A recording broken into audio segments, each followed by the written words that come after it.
Hello student. मैं आपको adjective के बारे में कुछ समझा रहा था और वही कंटिन्यू कर रहा हूँ। शायद मैंने यहाँ तक आपको बता दिया था कि एट्रीब्यूटिव क्या होता है, प्रेडिकेटिव क्या होता है, एडजेक्टिव की पोजीशन क्या होती है, डिग्री क्या है। ठीक है, ये लिखा हुआ है एडजेक्टिव प्लस नाउन। जब इस फॉर्म में होता है एडजेक्टिव तो हम उसे एट्रीब्यूटिव एडजेक्टिव कहते हैं। वर्ब प्लस एडजेक्टिव जब होता है तो हम उसे प्रेडिकेटिव एडजेक्टिव कहते हैं। कहने का मतलब है कि जब एडजेक्टिव जो होता है नाउन से पहले आता है तो उसे एट्रीब्यूटिव कहते हैं, और जब वर्ब के बाद आता है तो उसे हम प्रेडिकेटिव कहते हैं। मे भी इतनी बात शायद समझ में आ गई होगी, ये सरल है बहुत ही। आगे देखिए, कुछ इसी बेस पर एग्जाम्पल हैं। देखिए, फर्स्ट एग्जाम्पल है the green door open the slowly. Green door, door noun है, उसके पहले एडजेक्टिव आया है, अर्थात ही एट्रीब्यूटिव एडजेक्टिव कहेंगे इसको। The stretch of butter is dangerous. Is verb है, इसके बाद एडजेक्टिव आ रहा है, अर्थात ये प्रेडिकेटिव एडजेक्टिव है। He is an efficient officer, अर्थात ऑफिसर नाउन है, उसके पहले एडजेक्टिव आ रहा है, तो मैंने कहा नाउन से पहले जब एडजेक्टिव आता है तो उसे एट्रीब्यूटिव एडजेक्टिव कहते हैं। फोर्थ एग्जाम्पल है आपका द मिल्क टर्न्ड सोर, प्रेडिकेटिव होगा। शौर एक ऐसा एडजेक्टिव है जो ऑलवेज सेंटेंस में हमेशा प्रेडिकेटिव ही यूज होता है, ये कभी एट्रीब्यूटिव यूज नहीं होता है। इससे कई बार क्वेश्चन भी आए हुए हैं एग्जाम्पल में, एग्जाम में। फिफ्थ आपका एग्जाम्पल है दे सीम इंटेलिजेंट। देखिए, सीम क्या है, वर्ब है, इंटेलिजेंट एडजेक्टिव है, अर्थात वर्ब के बाद एडजेक्टिव आ रहा है तो उसे क्या कहेंगे, प्रेडिकेटिव एडजेक्टिव होगा। उसके बाद क्या है एडजेक्टिव, हाँ फिर वही चीज़ रिपीट हो गई है। एडजेक्टिव टू वेज में जो है आपका यूज होता है, एट्रीब्यूटिव और प्रेडिकेटिव। अब देखिए आगे क्या है, आगे आपको हम कुछ इम्पोर्टेंट चीज़ें बताने जा रहा हूँ जो कि आपके कंपटीशन एग्ज़ाम के लिहाज से बहुत ही इम्पोर्टेंट हैं। कुछ हमारे ऐसे एडजेक्टिव होते हैं, certain adjectives are used in predicative position in sentence, जो हमेशा अपने आप में प्रेडिकेटिव पोजीशन ही लेते हैं, कभी भी एट्रीब्यूटिव पोजीशन नहीं लेते हैं। जैसे कि आपके सामने लिस्ट है ये, इसमें जितने भी एडजेक्टिव हैं ये सभी और इम्पोर्टेंट एडजेक्टिव हैं जो कि एग्ज़ाम में आते हैं, कॉम्पिटिटिव एग्ज़ाम में।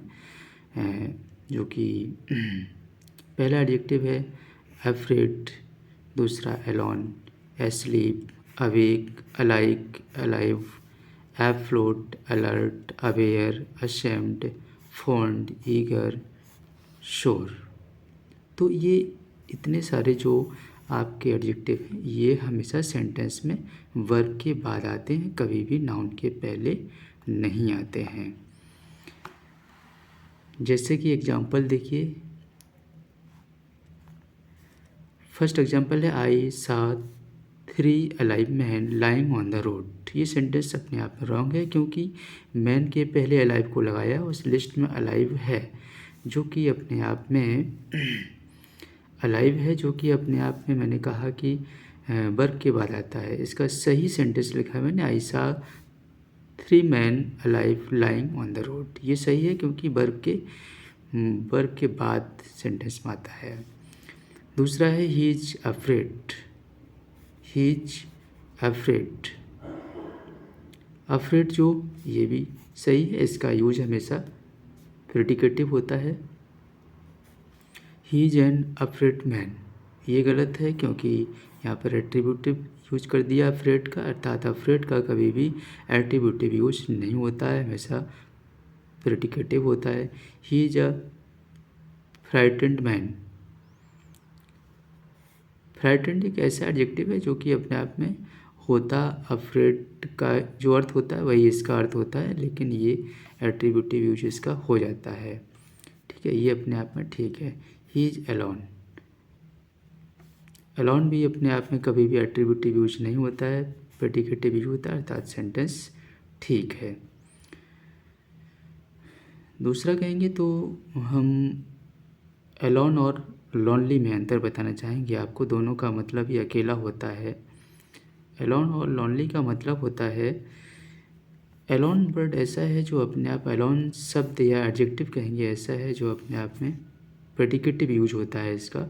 लॉनली एडजेक्टिव जो होता है उसका दोनों रूप में यूज होता है, एट्रीब्यूटिव भी होता है और प्रेडिकेटिव होता है। एक बार फिर समझ लीजिए, अलोन एडजेक्टिव जो है उसका यूज हमेशा प्रेडिकेटिव यूज होता है, लॉनली एडजेक्टिव जो है उसका यूज दोनों ही रूप में होता है, एट्रीब्यूटिव भी होता है और प्रेडिकेटिव भी होता है। जैसे कि मैंने सेंटेंस दिया कि ही इज अलोन, सेंटेंस सही है, प्रेडिकेटिव है। ही इज अलोन मैन, मैंने ये बताया कि अलोन का यूज कभी भी एट्रीब्यूटिव नहीं होता है और इस सेंटेंस में एट्रीब्यूटिव यूज है, तो अर्थात ये सेंटेंस रॉन्ग है। The place is lonely, lonely का मैंने कहा कि लॉनली जो है अपने आप में एट्रीब्यूटिव भी होता है और प्रेडिकेटिव भी होता है, तो इसमें कैसा यूज है, इसमें प्रेडिकेटिव है लॉनली का। फिर मैंने सेंटेंस बोला कि, अर्थात ये सेंटेंस ठीक है आपका। फिर मैंने सेंटेंस बोला कि it is a lonely place, है ना, तो इसमें एट्रीब्यूटिव हो गया, इसमें प्रेडिकेटिव हो गया, अर्थात लॉनली का दोनों ही सेंटेंस में यूज ठीक है, दोनों ही सेंटेंस हमारे सही हैं। लेकिन अलोन का जहाँ प्रेडिकेटिव यूज होगा वो सही होगा, जहाँ एट्रीब्यूटिव यूज होगा वो रॉन्ग होगा। ओके, थैंक्स, समझ में आया होगा आपको।